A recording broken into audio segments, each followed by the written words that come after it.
What is the biggest problem with Israel's Iron Dome system? I would argue it's the cost. Each Israeli interceptor missile costs about $50,000. But what if Israel had a cost-effective way to stop the rockets, a way to hit one rocket after another endlessly without having to worry about its expensive interceptors running out? It sounds ideal, right?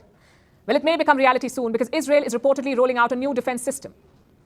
It's the stuff of sci-fi movies. Israel calls it its defensive trump card. It's the Iron Beam anti-missile laser system. Our next report tells you what's the Iron Beam and how it can be a game changer.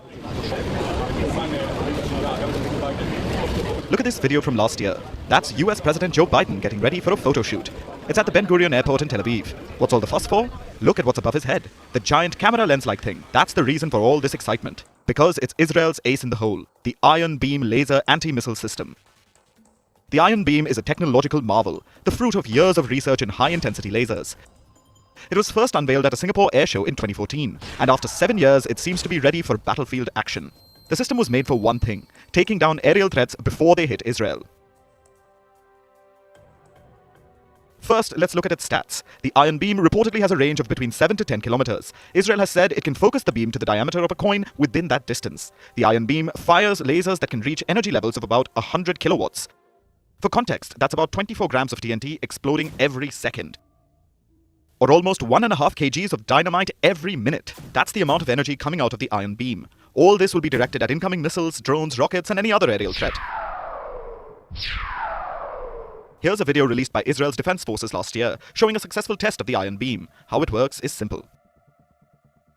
The laser will be fired at key spots on the incoming projectiles. In missiles, this means the fins, rudder, or the warhead. Damaging the fins and rudder will destabilize the missile's flight path, make it change course. Firing at the warhead could overheat and cripple the detonator, rendering the missile useless.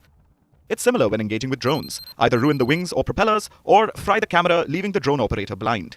But this method has a drawback, when it comes to kamikaze drones and rockets especially. These are simple weapons used for destruction. Wherever they land, they will explode.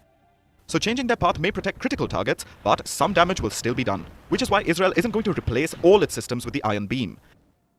The laser is meant to augment, not replace, Israel's existing missile defense systems. It'll try and mop up the projectiles that slip through the Iron Dome. Like a short-range laser defense support system. That could be the initial plan anyway, but the Iron Beam and other lasers will get stronger over time. They could eventually replace other costlier systems. While building the Iron Beam certainly isn't cheap, using it is relatively cost-effective. Israel says it'll cost about $2,000 to destroy an incoming threat using the Iron Beam. Compare that to $50,000 per Iron Dome interceptor missile.